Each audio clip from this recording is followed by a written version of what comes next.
Vamshi Vibhushitakaran Navaneeradavat Pitambara Darunabimba Faladharosthat Purnendu Sundara Mukhad Aravinda Netrat Krishnat Param Kimapi Tattvam na Jane. Om Shri Krishnaya Namaha. Welcome to the scripture class today. And today's scripture is Uddhava Gita, the last message of Sri Krishna. And this message Sri Krishna gave to his devotee and friend Uddhava. More than a friend, he is a devotee of Sri Krishna, a great devotee of Sri Krishna. Arjuna was more a friend, and Uddhava is more a devotee. And this is he gives at the last time when he's going to conclude his human life, his Krishna avatar. He's going to conclude and go to the heavenly abode. Before that, he gives this message to Uddhava, and through Uddhava to all of us, how we should live in this world. Uddhava said, when you are not here in the human form, with whom we lived and spoke and were guided, now you are going away after completing your mission as the human being in this world and establishing dharma. How can we live without you? So Sri Krishna says you have to live with dharma, with spirituality. That is the real living with God. When we live with spirituality, God is with us. So the spirituality manifested through us in our activity and thought. That is the manifestation of God. That is living and expressing God with us. Uh, so that's what Sri Krishna explains that way.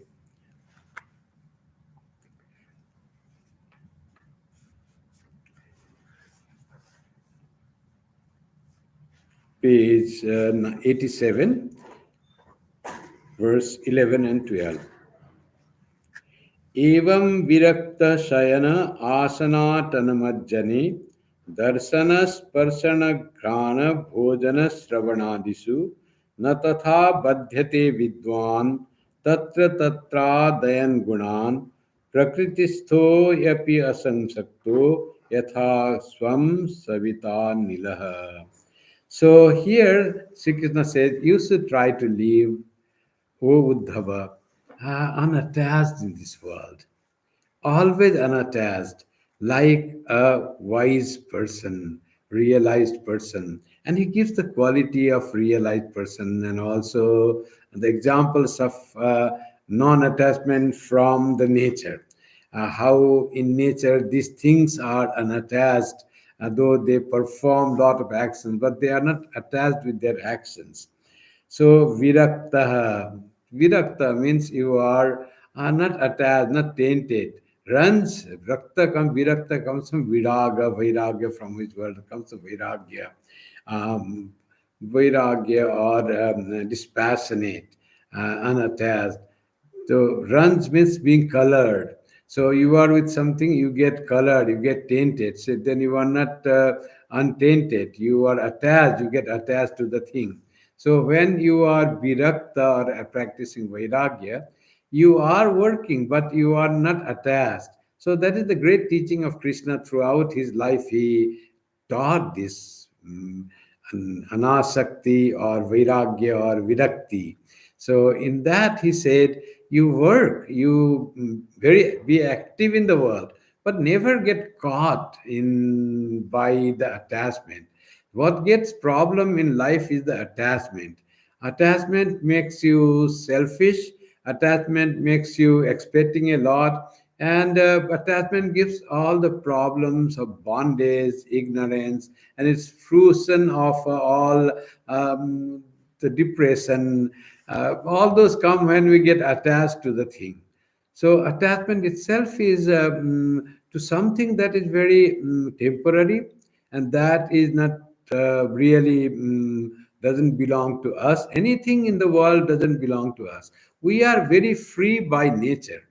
Nothing should we feel that it is ours, including right from our body, mind, thoughts. Nothing is ours. Our thoughts, we call I thought this, I invented this. All this is false. This comes because of our attachment. Nothing is our thought. This is just a thought that comes through this brain to this body, and we somehow get caught into the thought and think it's my thought, my idea, my body, and my relation. All this thing we grow on increasing the wave of minus to the things that is not really mine. And as the thing that doesn't belong to me, and I try to grab that as mine, so it is a sort of trespassing, a sort of grabbing others gift. Whose others? Others may be whoever thing. It's all God's thing, but somehow I try to grab. So it is a grabbing others thing is theft. It is stealing. So when I say I have done this, I thought this, it is all false statement, and somebody else thing you are grabbing. All God's gift you are thinking as your own thing coming up. And when you trespass something, you try to own which is not yours. So it is a punishable act. We also get punishment when we do that. This attachment is punishable act, and this gives us punishment. What happens when we think of some other's property as our property and try to get hold of that others money? You try to own that money. That is stealing others property. You go and you say it is my land. It is trespassing. And when you do that, you are likely to be punished and caught by police and punished. And as you are caught by police and punished by the system, by the law, so here also you are not free. You are also punished. And how this punishment is there? When you confined to the jail in the punishment by trespassing others' property, by stealing others' thing, then you are not free to go out. You are caught in that. You suffer because you cannot be free, moving freely, going to your place. You cannot sleep on your bed. You can go back to, and how long you don't know. You cannot get food of your choice. Then you suffer a lot. That is called being put in a cell or in a jail, imprisoned. So, like that, here also we get imprisoned, we get punishment. And our punishment is what? Our punishment is depression, our punishment is unhappiness, ignorance, bondage, fear. All these are the punishment of trespassing to others' things, saying it mine. So I don't own anything, nothing is mine. It is all belongs to God, it's all divine. All our what we call this body, this mind, this idea, this intellect, whenever we say it is mine, there is trespassing and punishment is soon to follow. We'll be punished. Uh, so we should be careful not to consider the things of the world as mine, things of Prakriti. We should not grab as our. This body and mind and the nature, it all belongs to Prakriti. It's a great nature, is the owner of everything that is. Then what do I own?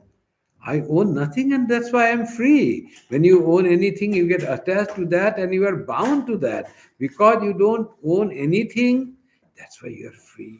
You just roam here, enjoy this world. Don't consider thing as yourself, then you enjoy the world. Then you enjoy the thoughts coming, then you enjoy the music, whether you sing or others sing, whether people praise or do not praise you, you enjoy being praised, you enjoy being not praised, you enjoy being even blamed. There is, because it is not you, it is something else. Once when I was in training center, one of the brahmacharis, he was cleaning the utensil of that is for used for worship of in the temple. And while cleaning the utensil, there is to be one shankha, conch shell. And by mistake, conch shell, while cleaning it, it slipped from his hand and its tip was broken. So when it went to the Pujari Maharaj, the head priest who used to do puja, seeing the shankha, he used to. It was not very expensive, but he was using, and the brahmachari broke it. A sort of negligence. He was not careful to not let it slip from his hand, and it slipped. So he was very angry, and he scolded the brahmachari very much, and he scolded the brahmachari a lot. And what you are doing, you don't have a care, and you are very careless person, you are neglecting the thing, and when you work you should put your whole mind in the work, and you think of something else. He did all the jnanas and all that for half an hour. He scolded, but brahmachari was calm, no effect of his scolding of this Pujari Maharaj. So the brahmachari later on said us the incident. I broke the thing, and Shankha was broken. The Swami was very angry. He scolded me for half an hour, but I had no effect of that scolding. I asked how it was not scolding. Because he scolded in Bengali. I don't want to know a word of Bengali. So he was a Telugu speaking, Telugu person, brahmachari. So not affected by anything. Like that, our life should be not affected by anything, neither praise nor blame. You go on seeing the modulation, he's scolding in high pitch, low pitch going on, but he's just enjoying and almost smiling. If he had smiled in big, he would have been taken to general secretary. Inside, he was smiling that and watching the way when an angry person scolds. So that's how we can enjoy even insult by others. Insult by others. That's why enjoy life. If you are not attached, you insult.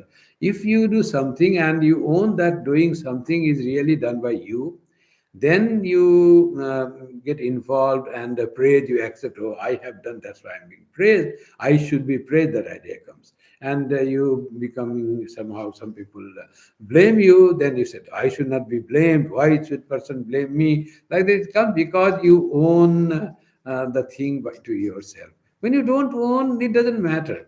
So whenever we get affected by praise or blame, that means we are in ignorance. We are attached to the thing.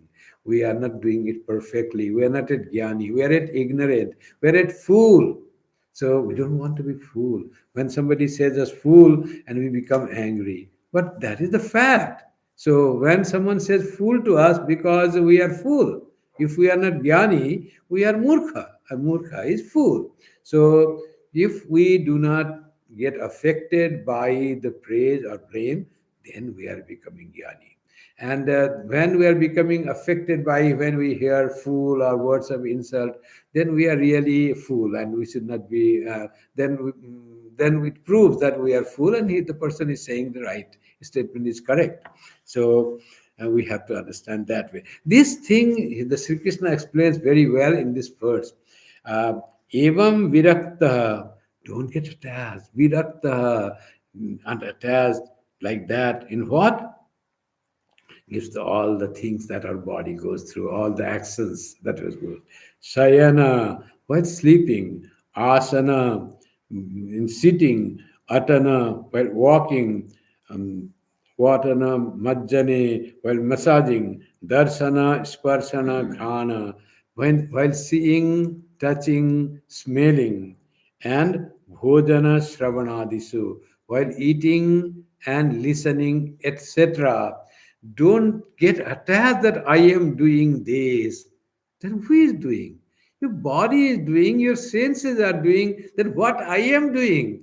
I am Sakshi. I am doing nothing. I'm just watching how these organs are working, how this body is working. Body is sleeping, and when you are eating, the hands are putting the things in the mouth, the teeth are chewing, the throat is engulfing, like the things going on. This body is working. You are just the Sakshi of the action of this body and mind.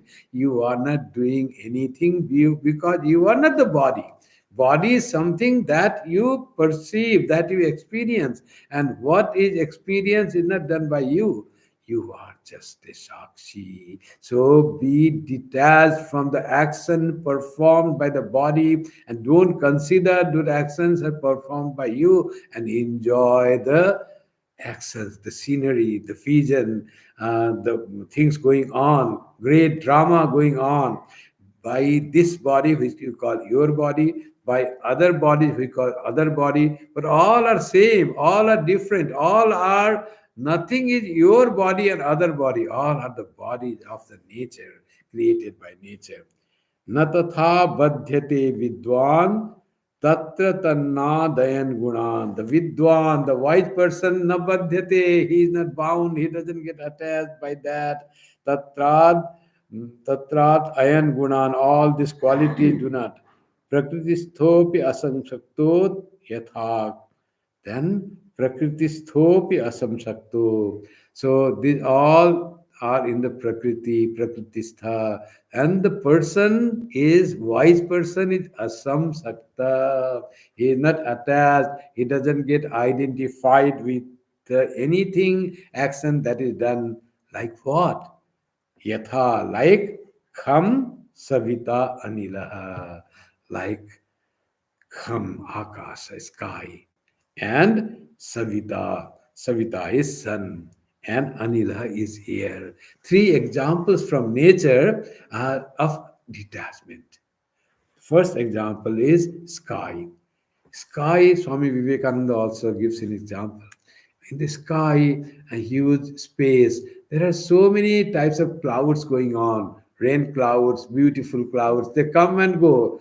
The sky has no attachment to anything, bad or good. The snowstorm and hailstorm and snow and beautiful sunshine, nothing matters to the sky. The things happen in it, but sky remains unattached, without anything good or bad, doesn't own that. You see, I am here, that's why sun shines, you should all praise me. Sky never says that. The sky says, let things come and go. It doesn't bother. What it will bother to your our praise or blame? Nothing it bothers to him.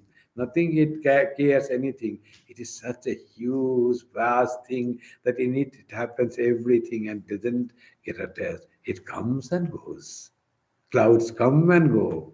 And like that, our thoughts should come and go through us, and the things should pass through us. And it seems that as if this body, which we by mistake think is myself, it goes, it does so many things. But if we learn to remain as space and let the things happen in the body, and we become just a sakshi, just a drashta, just a witness, consciousness, and the things going on, and then we don't get attached or affected by the things that happen to this body or that happens through this body, and we enjoy the thing going on. And one example is space, detached from anything. So another example, Savita, sun. How the sun became a symbol of detachment? Because sun, you see, sun's rays fall in so many things, good things and bad things, in Ganga or in ditch or in wine or any bad thing. The sun is not affected by its sun falling, sun rays falling in so many things in the space, so many planets in the space. Sun remains same, though it touches with its rays so many things. But really, does it touch? It doesn't touch. Sun remains unattached through, though its rays touch so many things. So and air also unattached. How is air unattached? When air passes through good smell, it carries that good flavor of the flower. Beautiful rose flower coming, you also get sandal smell of sandal paste or sandal flavor. You get odor of sandal. Fragrance of sandal you get when sandal stick is the incense stick is burnt. You get good smell. How do you get the good smell? Incense stick lighted about 10 feet away from you, 20 feet away. By the air that brings. But the air brings, that means air gets attached. No, air doesn't get attached, because air carries good smell, air carries foul smell. And for some time it carries and the smell remains separate, air remains separate. Air knows that I am not affected by that. Just I carry the smell for some time, and after that I am myself. Air is air, then it passes through some bad odor, bad foul air, foul smell, then it carries foul smell.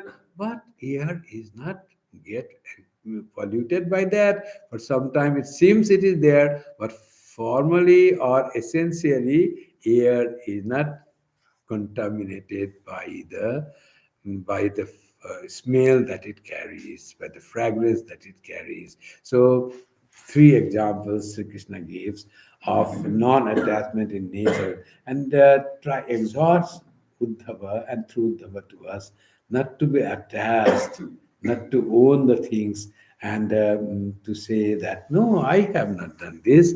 I am the witness. I am that not little thing that get contaminated by, affected by the thing. I am Atma. I am vaster than the space. Space is within me. Space is within me. I am that Brahma Swarupa. I am that vast, infinite is my essence. So even the space is within me, even the sun and the air is within me. What can taint, contaminate such a huge, vast thing? So the person becomes detached from identification with the body. To make us identify with this body and mind is making the huge, the vast, the infinite being into a very insignificant human being.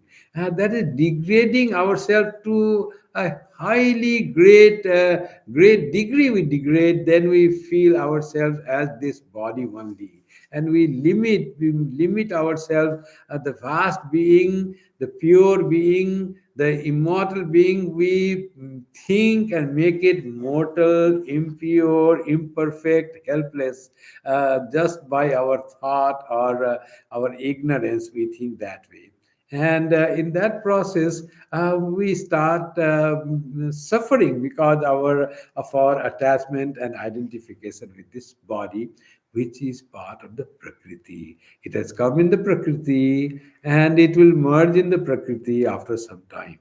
So this birth and life and living and death, that's what the whole times of this bodily thing. It is born in time and it lives for certain very limited time and it dies. Whereas I myself, the true human being, true Atman, is infinite. It is timeless.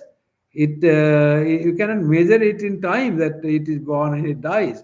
But the problem is our identification with the body. That's why Sri Krishna said, never get identified with any act that you perform, whether you whether you sleep or walk or massage or see or touch or smell or eat or hear, etc. So many things, whatever activity you do in your life, are just done by this body and mind and senses, which is not you.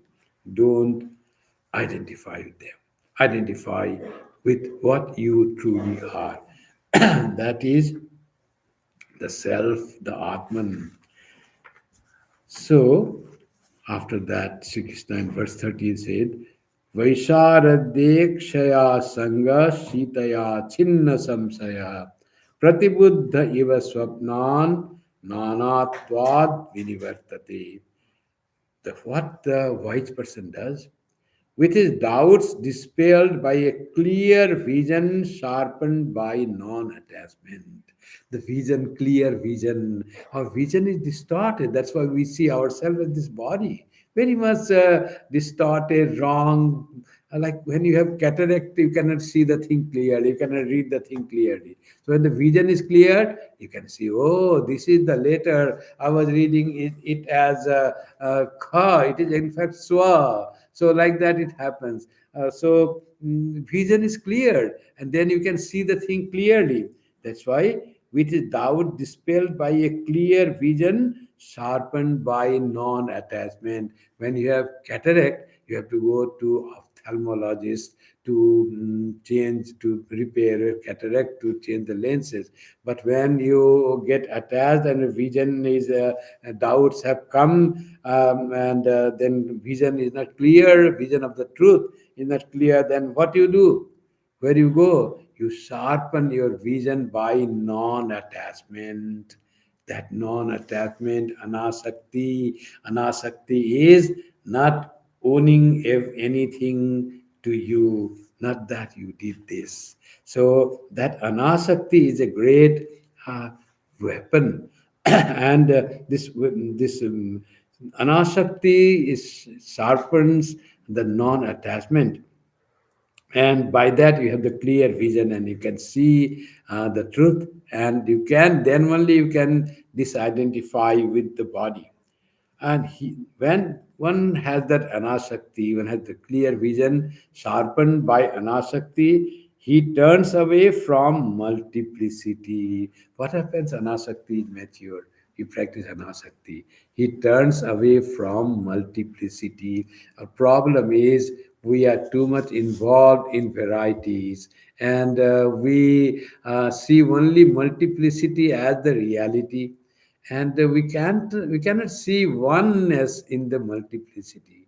In the Kathopanishad, it is so wonderfully that mrityos mrityum apnoti ya iha nana eva pasyati. If you see only nana, only multiplicity, only manifold, only variety, and you cannot have the glimpse of oneness that runs through, that one Brahman, that one God that appears as many things. You only see the appearance and you don't see the which appears as that. So then what happens? Mrityo samrityum apnoti. You travel from death to death. You are born, soon experience death, and again you are born and experience death, and going from traveling from death to death, as if the life is so short and only death repeats one after another. Why does it repeat? Because you cannot find the oneness. You have to find that oneness. Mrityo samrityum apnoti yaihe nana eva pasyati. Until you find oneness, there is no going away from death, no immortality. Is there any chance until we can have the glimpse of one that travels through many? So, nityo anityanam chetanas chetananam eko bahunam. We have to catch hold of that one that passes through many. So, that is very important. And what happens to the person? He says, he turns away from multiplicity like an awakened man from his dreams. The person has his dream has broken. In dream, he was seeing so many things, so many falls were there, river, birds, flowers, and so many things that we do not find in this nature. Flying himself, the human was perhaps flying, perhaps he was fighting with the tiger and winning that, perhaps the person, the beggar, had become the king and running a kingdom and wearing all golden things, living in the gold. Certainly dream is broken. And what happens then? Then nothing of those things are there. All is gone. Nothing is there. The reality has dawned. The person is on the bed. The bed becomes real. The room becomes real. Where is the big palace that was there? Where are the courtsmen? And he was giving instruction to the prime minister and asking the commander-in-chief, military general, to do this and make there. We have to do this. We have to grab the land of another. Like if we were the expansionist king. All is gone. So reality has come. Nothing is there. No multiplicity. No more you are a king. You are a simple, ordinary citizen living lying on the bed. You have to wake up now, run to your office to earn money. Otherwise, you will not get food. That is the reality. Reality is gone. All those multiplicity sin is the thing of the dream. So he now awakes to the reality. We should also get awakened to the reality. The reality is, I am that self which is not attached to this vision of multiplicity that I see in the world. It is like a dream that I see. Nothing is real. For the time being, it is there. It will not remain forever. Nothing will remain forever. Aisa din nahi rahega. This too shall pass. This too shall pass is the reality, and nothing to be worried that things will pass. That is the nature of the prakriti, and that is the beauty of this being born as the human being for the time being. Because it is temporary, that's why it is beautiful. If it is all same, sometimes we feel that artificial flowers. Why we praise the natural flowers so much than the artificial flowers? Natural flowers, artificial flowers are so perfect nowadays. Earlier it would be plastic flowers. It was looked at that like the natural. It would be semblance will be there. But now you cannot even distinguish whether it is artificial or natural. You have to go and touch, or you have to smell. No smell coming means artificial. Maybe you can get smell also. They may put artificial smell of that rose, and you cannot really distinguish real rose or not real rose. When you touch the texture, then you can feel, oh, it is paper or it is cloth or something. It's not real, but so much real. But we do not appreciate artificial flower. Our devotees, our volunteers here, they take pride that we don't use artificial flower in our shrine. We give the real flowers to Thakur. Real flower, to offer real flowers to God. We make the vase from the real flower. But if you see artificial flowers, it looks same. It looks same beautiful. You cannot even distinguish. But how there is importance in artificial flower, and why there is importance of real flowers and distinguishing from artificial flowers? One thing I think is the temporariness. Real flower, they live for some time. After that, they go away, they wilt. Artificial flower, they last for long, for years together, it be same. So they lose the reality of being real flower, because they just last too long. There's no change in that. Change is the beauty of creation. Change, that the thing doesn't remain same. This life that we live, that we die, is so beautiful. Without death, if we'd all live for a long like this, old people are old, young are young. Suppose this life lasts for 1,000 years similar, will it be worth living? It will not be really enjoyable. You will come and do the class. There's Swami Vivekananda says of a story of some people have to think that they are born, and then they grow up and they have to go to hunt, and they go and kill some boar, and then come, and then they finish that day, and next day again they are born, and that goes on that way. Like that is the heaven of some people, going that way. If it was the same thing going on, you can imagine, would it be worth living life 1,000 years? It will be like this. So because there is temporariness, because there is change, that's why this life is enjoyable. Because there is death, there is uncertainty, that's why this is this life. But in this uncertainty, instead of we feel sad because of death, we feel sad because of separation. We miss our beloved ones, they go away, they separate and they die. We feel sad because, not that because of their death, but because of our ignorance and not accepting the law of nature and beauty of temporariness. We need to enjoy the beauty of temporariness. So when we can do that, then we will not suffer. We are there. One day we'll all be separate. We'll all die. Body will be turned into ash. The soul, the jivatma, may take another form, another life, and then nothing of this world will be there. Nothing of our relation will be there. It will be totally new thing, new relation, new people.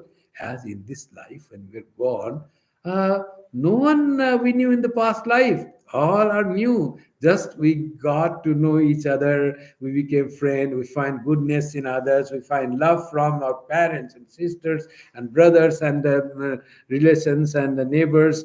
All this we get, and then we get caught in this because we forget the love, care that we get from the people we love. It's not from them, it's divine. The love of God that comes through the people that are closer to us. And if we can think it as the love of God, that love of God remains ever. When we die and are born in next life, the love of God who is eternal, his love is flowing in the same way. There will be different parents and different brothers and sisters and different relations and different neighbors. And there will be the same love that will come to us in another life. The life will continue until we stop seeing the varieties, nana. And when we can find the oneness, we can find only God that is working through all these people, and we vision sees and truth comes. Oh, it is God that is appearing as brother and sister and mother and father and neighbor. It's all same being. It is not different persons. And then we remain, get absorbed in God, and all these visions then cease, and then going and coming and dreaming and sleeping goes away. Then we are always awake in our own true nature of the Atman, of Brahman. We are established in Brahmanistha. We are always in the bliss of knowledge. That knowledge is blissful. Ignorance of attachment makes us sometimes happy, sometimes unhappy, sometimes peaceful, sometimes restless. All this because of getting attached to this world. That's why it says, be like that wise person who has come just awakened from the dream and finds the reality of the awakened state and unreality of the sleeping dream state, that all is was false that I was seeing. And let go that thing what you have seen, that is not real. So like that, this world that we perceive, and if we can understand it as unreal, with the sharp intellect, help of the sharp intellect, and with the help of the intellect sharpened with detachment, and find this as unreal, uh, just perceiving, living there, then we enjoy this world. Every bit, everything of the world is enjoyed. Health is enjoyed and disease is enjoyed. Praise is enjoyed and blame is enjoyed. Insult is enjoyed and honor is enjoyed. Everything is fantastic drama going on, big drama, and you become as people watch these movies. You see movie, there are so many things happens in the movie. There are nice moments, there are happy moments, and come some villain comes, and there is a plot comes, and there is a lot of that thing. You enjoy everything there. Oh, what a great acting that person is doing, you say. And everything, when you watch the movie, how was the movie? He says it was good, that villain acted so well, you acted like a cruel man. And you enjoy everything of the movie, even the very the scenes that are very difficult and dramatic scenes. He says it was all nice movie because it's a movie. You are just watching this. You are not involved in the drama.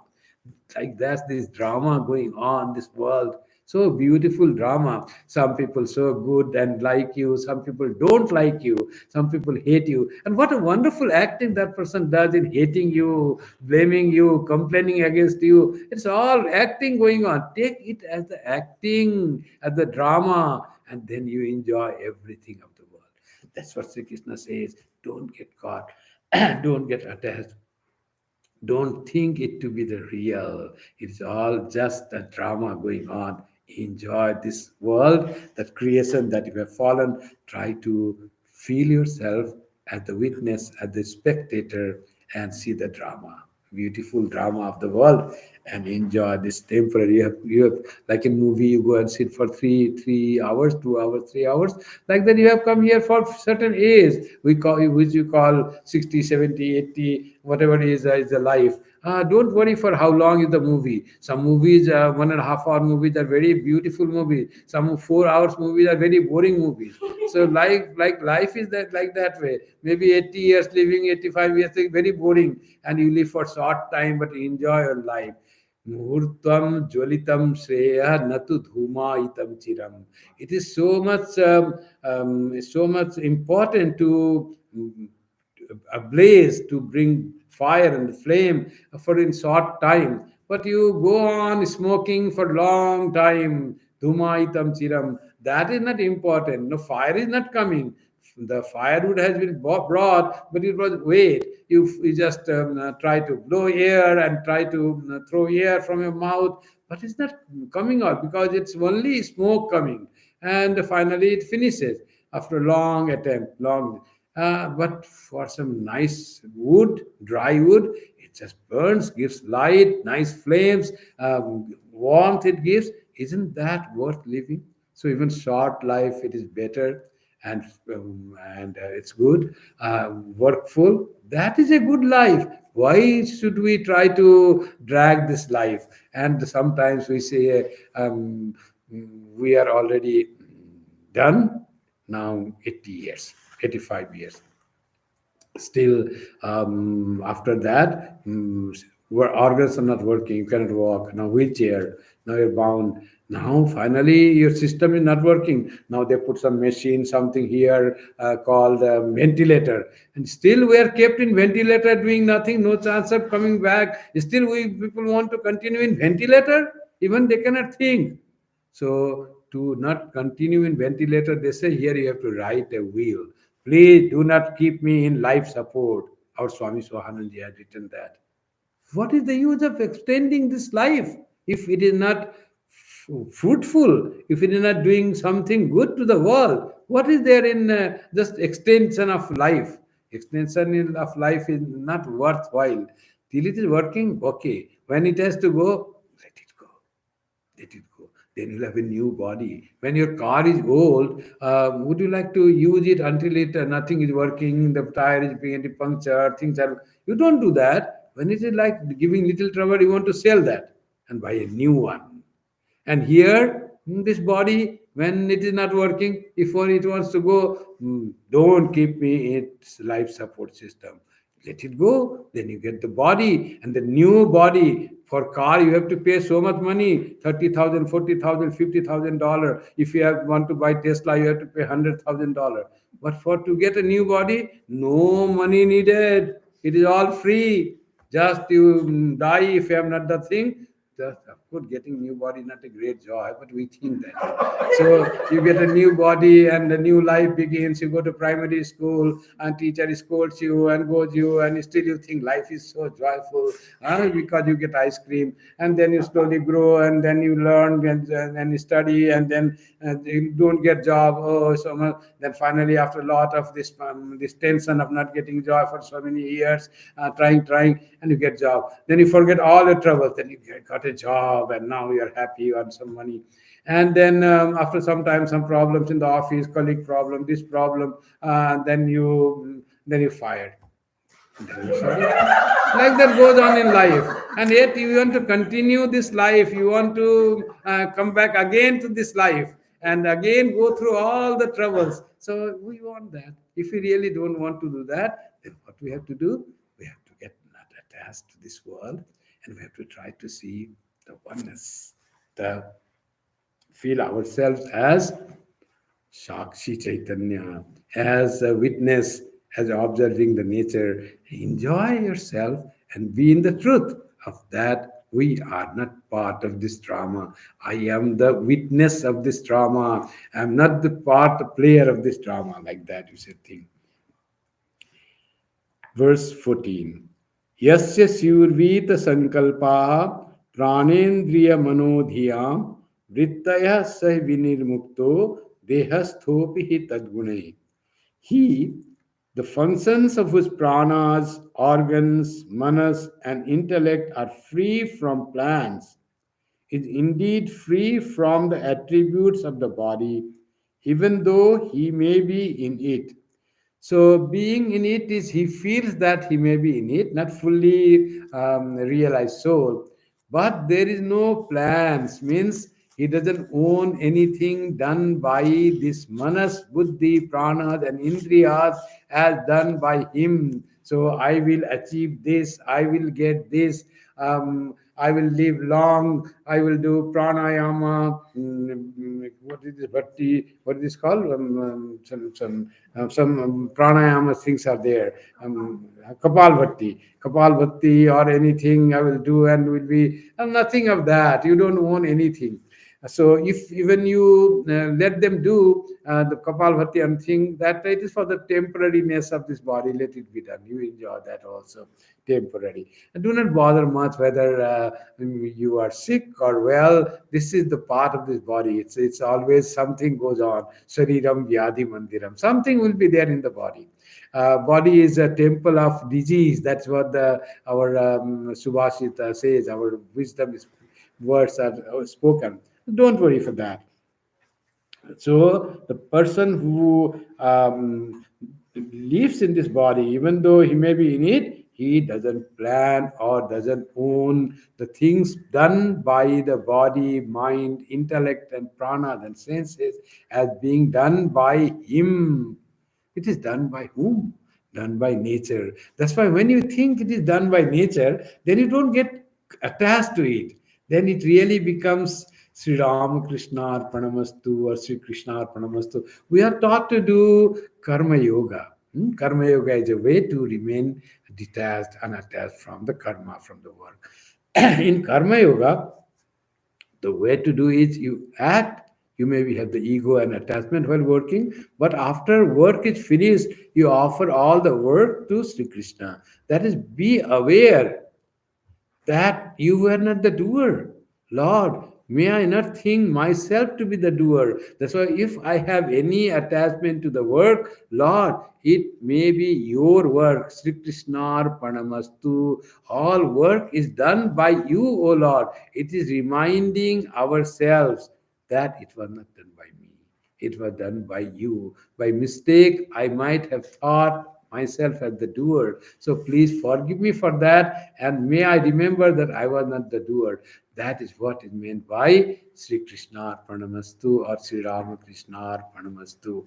So by that way, he becomes free from attachment. And when you are free from attachment, or you don't want any praise or credit or blame from the work, you don't expect anything from the work that you have performed, but you offer that work to God Himself, because He is the doer. As Prakriti, God is doing the thing. So you just disown doing the work.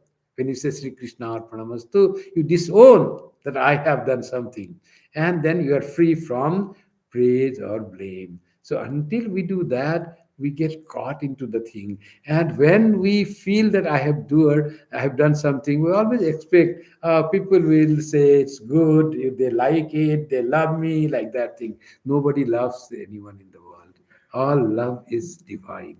Only God truly loves us. What a human being can love? They have no power to love. Very little. There is selfishness. There is attachment. There is all love is generally a selfish love. Human love is selfish love. They love for themselves. Some self interest is there in loving you. They love. That's why you can explain your that navare pati kamaya pati priyo bhavati atmanastu kamaya pati priyo bhavati. That is, you don't. Wife doesn't love husband for husband's sake, but she loves husband for the sake of the self. One way is saying she loves because her own self, true self, if she sees there, that is the real love. But if it is the human love, worldly love, because she loves her husband for her own self, that is, her own self interest is there. That if husband is good and healthy, she will have support, and if he is not healthy, she will not have some interest. Is her own, not husband's, not for the sake of husband. Similarly, husband love for wife, says the Upanishad. So husband loves wife for not for wife's sake, but for the sake of the self. Two meanings. One is, if you see the broader and higher degree, it is for the self, for the Atman, that really, if there is real love, unselfish love, divine true love, that is the real love because of the self. The wife sees her own true self in husband. So that's why she loves her husband as she loves herself. She loves her children as she loves herself, because she sees herself or God in everything. So it is love for God, then it becomes divine love. But when it is human love at the human level, then it is, see, the wife, the husband, wife will love husband because wife wants something from husband. Husband loves wife because husband wants something from, because it is selfish love for for his own sake. Husband loves wife. That's what the Upanishad, Brihadaranyaka Upanishad says, and that is so much true. True love is divine. When we can think ourselves as the Atman, as that consciousness, then only we can truly love others without expecting anything, without any selfish motive. We can love others. That will be true love, which will not change. Holy Mother's love for her children, or the people whom she met, was for her whole world was her children. And she loved them because she saw God in everyone. She saw her own self, true self in everyone. Her love was truly unselfish love because she didn't expect anything from them. Her life was only for giving, only for them, nothing for herself. And in that love is the great joy. When you love someone without any self interest, without anything gaining for that, then there is true joy, great joy in that true love. And that love we have to earn as much which we purify ourselves, as much we become detached, as much as we can find the divine in all, then our love becomes from human, it is transformed into divine love. That's what Sri Krishna goes on saying to the Uddhava. Let's go to verse 15 as the last verse for today. यस्यात्मा हिंसते हिंस्रैर येन किंचिद यदृच्छया अर्च्यते वा क्वचित् तत्र न व्यतिक्रियते बुधः. He who is not affected when his body, without any ostensible cause, is tortured by the cruel, or at another time somewhat worshipped by anybody, is a wise man. See, so difficult. Rami says, who is a wise man? Not he who has learned a lot and studied many books, can quote from so many wise persons, Shakespeare and Thoreau and all that. He is not wise. Wise is the one who is who is not affected. Is Buddha. That's what Buddha means. Who is not affected when the body is tortured by some any ostensible cause, is tortured by cruel person, or is somewhat worshipped by other person. So another person worships it. That means anything done to body or the idea that you think your personality. Someone little curses you, someone insults you, or someone gives trouble to your body physically. So, or someone gives lot of this thing. But that person is not affected by such acts of the nature, because he doesn't own body as your body. So that's why Swami Vivekananda says in the song of the Sannyasin that someone may put garlands on, other may kick your frame. Don't say anything. The wise person don't bother that someone is putting garland and honoring you and putting a shawl on you and say, Swamiji, by your grace, this must have happened. And nothing of that. You know that you have no power to have any grace. All is God's thing going on. Only it looks like the one who praises you today, tomorrow he will do the same thing, and he will ask something, expect from something, and something doesn't happen. Oh, this Swami is worthless. I tried, and this thing will happen. So never you should accept as the words of that praise that are not really connected you because of your presence, your gaze. Swami, this happened. Person, oh dear friend, by your presence it happened. Never accept that. By our presence, doesn't nothing happens. As one Swami used to say, Ramakrishna Mission sadhus, they're all everything are Thakur Ma Swamiji. We have nothing. We have no power.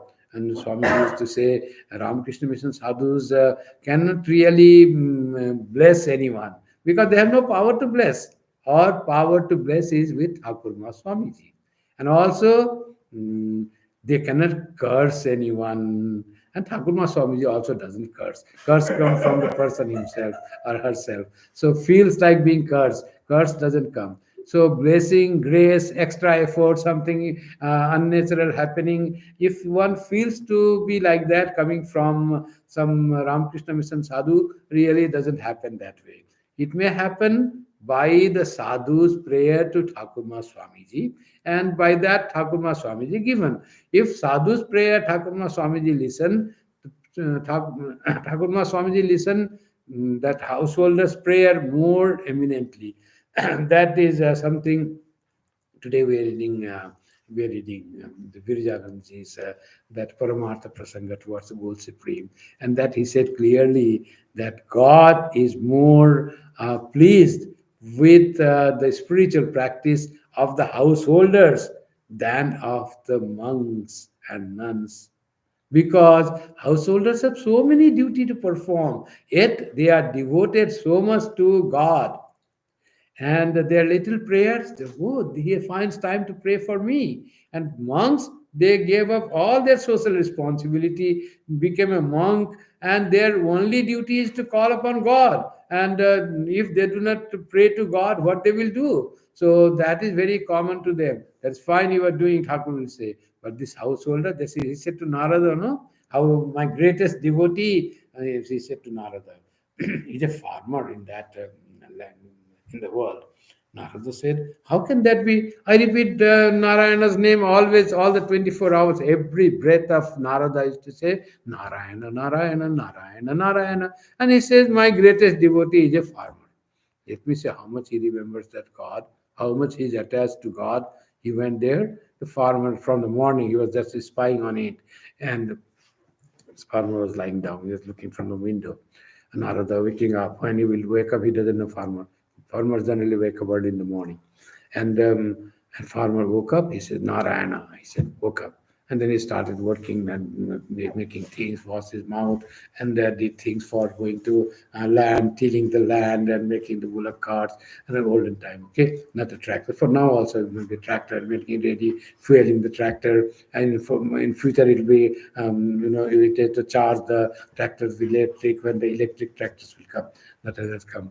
So like that, he was doing all things ready for farming and all that. After that hard work, he came back. Narada was all keeping an watch on that, totally looking at the life of that farmer. Because Narayana said his greatest devotee in the world. How much he thinks for Narayana, repeats God's name. No scripture reading, no meditation, no repeating God's name, no doing japam, nothing, no mala, only agriculture, farming, family, feeding, doing this. And the whole day came, after they came lunch, little rest, again went to farming to cut the crops at other place, tilling other ground. And after that, evening dinner, and Narada was watching. He said, the greatest devotee. And then he said, and he went to bed, Narayana. He said, and bas, hit the pillow and started snoring immediately. So, and Narayana, Lord said, he is the greatest devotee. Only twice in 24 hours he repeated your name, no connection with God. And he is the greatest devotee. Yes, God says he is my greatest devotee. So that story, you know that story why he said he's the greatest devotee, because he gave to Narada some work of to do, and how much you remember me while doing this work. Narada said, you asked me to do that work. My full attention was in the work. How could I remember you? And Lord said that farmer's work was so much heavily duty of the world. Yet he remembered me twice. But when I asked you to do some worldly duty, you totally forgot me. Is that farmer more devoted to me in the world or not? So Narada accepted. Like that, God is very pleased when the prayers are done from the pure heart by the devotees, or like the monks. So that is all the same. So that is what Anasakti is the one that Sri Krishna says. Don't get caught and to think that this body is yours, mind is yours, relation is yours. Try to feel. It's very difficult for a person to think your growing children as something different from you, but at one time you have to feel little every day. Otherwise, there is a chance of getting shocked and great blow coming when the children grow, when they didn't listen to you. All your love goes away. So he's or she is a totally different soul, different person whom God has given to you as gift. And take care, love him. Try to see if you can try to see your daughter or son as God manifested. God came to you. Just love him as you would love God, as you would worship God. If you see God and give freedom to that person, then you will not get attached to your children. Then you will admire and you will give freedom to your children when they grow up. Prapte tu shodase varse putram mitravat acharet. Then only you can do that when the children become of 16 years age. Then you can treat them as your friend, as your best friend, and will not impose you upon them your ideas, your things, and you treat them as their friends and you consult with them, you take advice, and thank God for giving such wonderful children, or God for coming to you in your life as your children. So that becomes so much joyful, and that takes away all the attachment, and you become detached and yet full of love and pure divine love for your children and for your relations and for your all friends, for your whole humanity, seeing everything as the manifestation of God and being free from attachment to everyone and anyone, and attachment from your own body, mind, intellect, and senses as belonging to you. And let us try to feel that they're all parts of this great nature, great prakriti, this body like any other body. So in that way, we can gain the sharpness of detachment, which can make our hearts illumine and make us free while living. Thank you very much. Now the closing chants. Om Shanti Shanti Shanti. Hari Om Tat Sat. Shri Ram Krishna Arpanamastu. Jananim Saradam Devim Ramakrishnam Jagadgurum Padpadme Tayo Sritva Pranamami Muhurmu. Thank you and good night to everyone. See you next Friday.